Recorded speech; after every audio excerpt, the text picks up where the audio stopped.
Hello അസ്സലാമു അലൈക്കും welcome back.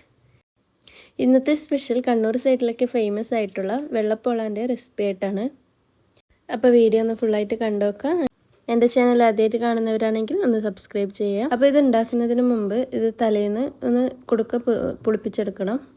അപ്പോൾ അതിനായിട്ട് അരക്കപ്പ് പച്ചരിയും ഒരു 1/4 കപ്പ് ഉഴുന്നും ചേർത്ത് നല്ലോണം കഴുകി പുതിർത്തി വെക്കാം. ഇതുപോലത്തെ ഒരു കുടുക്കയിലാണ് പുളിപ്പിച്ചെടുക്കേണ്ടത്.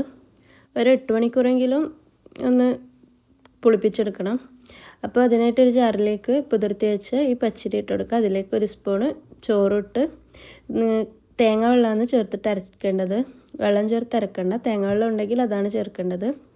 എന്നിട്ടൊന്ന് കുറച്ച് വെള്ളം ഈ ജാറിലേക്ക് ഒഴിച്ചിട്ട് അതൊന്ന് ഒഴിച്ചു കൊടുക്കാം. പിന്നെ ഇത് കൈ വെച്ചിട്ട് നല്ലോണം മിക്സാക്കി കൊടുക്കണം. പിന്നെ അതൊന്ന് റെസ്റ്റ് ചെയ്യാൻ വെക്കാം. പിന്നെ പോളേൻ്റെ മാവ് റെഡിയാക്കാനായിട്ട് 2 കപ്പ് പച്ചരി ഒരു സ്പൂണ് ഉഴുന്ന് ചേർത്ത് കൊടുത്താൽ മതി. കാരണം കുടുക്ക പൊളിക്കാൻ വേണ്ടിക്ക് ഉഴുന്നൊരു അരച്ച് വെച്ചിട്ടുണ്ടായിരുന്നല്ലോ, കുറച്ചധികം തന്നെ 1/4 കപ്പ് ചേർത്തിനല്ലോ.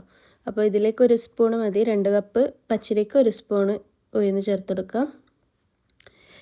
ഇതൊരു 3 മണിക്കൂർ പുതിർത്തിയിട്ട് അത് ചേർത്തെടുക്കുക. അതിൻ്റെ വെള്ളത്തോടെ തന്നെ ചേർത്തെടുക്കണം. പുതിർത്തി വെച്ച വെള്ളം തന്നെ ചേർത്തെടുക്കണം. പിന്നെ അതിലേക്ക് ഒരു 1/2 കപ്പ് ചോറാണ് ചേർത്ത് കൊടുക്കുന്നത്. അതുപോലെ നമ്മളൊരു കൈപ്പിടി ഉണ്ടാവും. 1 സ്പൂണ് ഈസ്റ്റും ചേർത്ത് കുറച്ച് വെള്ളവും ചേർത്ത് ആവശ്യത്തിന് ഉപ്പും ചേർത്ത് അരച്ചെടുക്കാം. അപ്പോൾ ഇതാ കുടുക്കയുടെ സെറ്റായിട്ടുണ്ട്. ഇനി അതിലേക്കാണ് അരച്ച് വെച്ചത് അയച്ചെടുക്കേണ്ടത്. നല്ലോണം ഫൈനായിട്ട് അരഞ്ഞെടുക്കണം. തെരികളൊന്നും ഉണ്ടാവാൻ പാടില്ല, അപ്പോൾ പോള ഫ്ലോപ്പായി പോകും. അപ്പോൾ ഇത് നല്ലോണം ഫൈനായിട്ട് അരഞ്ഞിട്ടുണ്ടാവണം.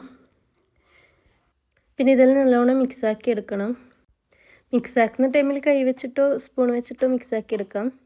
എല്ലാം ഒന്ന് നല്ലോണം ജോയിൻ ആയാൽ മതി. അപ്പോൾ ഇതൊന്ന് പൊന്തി വരാനൊരു 5-6 മണിക്കൂർ എടുക്കും. അപ്പോൾ ഇതുപോലത്തെ പാത്രത്തിലാണ് ഇത് സെറ്റാക്കി എടുക്കുന്നത്. അപ്പോൾ ഇത് നല്ലോണം ഡബിളായിട്ട് പൊന്തി വന്നിട്ടുണ്ട്.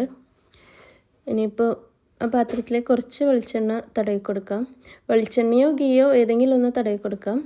പാം ഓയിൽ, സൺഫ്ലവർ ഓയിൽ പോലത്തെ ഓയിലൊന്നും ചേർത്തെടുക്കണ്ട, കാരണം ഇതൊന്ന് ഒട്ടിപ്പിടിച്ച് പോകും. അപ്പോൾ ഇതിലൊത്തുനിന്ന് എടുക്കാൻ കുറച്ച് ബുദ്ധിമുട്ടാവും. ഇത് മിക്സാക്കി എടുക്കുന്ന ടൈമിൽ മെല്ലെ വേണം ഇതൊന്ന് ഇളക്കി കൊടുക്കാൻ. ഇതെല്ലായിടത്തും എത്തുന്ന വിധത്തിലൊന്ന് മിക്സാക്കി കൊടുക്കുക. അധികം നേരം മിക്സാക്കിയിട്ട് വെക്കരുത്. ഇത് മിക്സാക്കി വെക്കുന്നതിന് മുമ്പ് തന്നെ പാത്രമൊക്കെ സെറ്റാക്കി വെക്കണം. ഇതൊഴിച്ച് വെക്കുന്ന പാത്രം. അപ്പോൾ ഇത് കുറച്ച് ഒഴിച്ചെടുത്തിട്ട് ഒന്ന് ആവി കയറ്റിയെടുക്കണം. ഒരു 15 മിനിറ്റ് എടുക്കും. നിങ്ങൾക്ക് ഇഷ്ടമുള്ള പാത്രത്തിൽ ഇത് ആവി കയറ്റിയെടുക്കാം. ഞാൻ ഇതുപോലത്തെ ഇതിലാണ് ഉണ്ടാക്കിയെടുക്കുന്നത്. അപ്പോൾ 15 മിനിറ്റോളം എന്തായാലും എടുക്കും.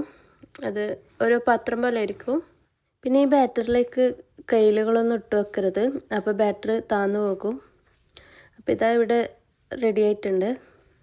അപ്പോൾ എന്തായാലും ഒന്ന് ട്രൈ ചെയ്ത് നോക്കാം. ഈസി ആയിട്ട് തന്നെ തയ്യാറാക്കി എടുക്കാൻ പറ്റും. ഇത് ഉണ്ടാക്കിയെടുക്കുന്ന ടൈമിൽ കുറച്ച് കാര്യങ്ങൾ ശ്രദ്ധിച്ചാൽ മാത്രം മതി. അപ്പോൾ എന്തായാലും ഒന്ന് ട്രൈ ചെയ്ത് നോക്കാം. ഇത് സെർവ് ചെയ്യേണ്ടത് തേങ്ങാപ്പാലും പഴവും പഞ്ചസാരയും ചേർത്തിട്ടാണ്. നല്ല ടേസ്റ്റാണ്. ഈ ഒരു രീതിയിലാക്കിയാൽ എന്തായാലും ഫ്ലോപ്പായി പോവില്ല. അപ്പോൾ എൻ്റെ വീഡിയോ ഇഷ്ടമായെങ്കിൽ ഒന്ന് ലൈക്ക് ചെയ്യാം, അതുപോലെ ഷെയർ ചെയ്ത് കൊടുക്കാം. എൻ്റെ ചാനൽ ആദ്യമായിട്ട് കാണുന്നതാണെങ്കിൽ പ്ലീസ് ഒന്ന് സബ്സ്ക്രൈബ് ചെയ്യാം. അപ്പോൾ ഇതുപോലത്തെ വീഡിയോ ആയിട്ട് വീണ്ടും വരാം. ബൈ.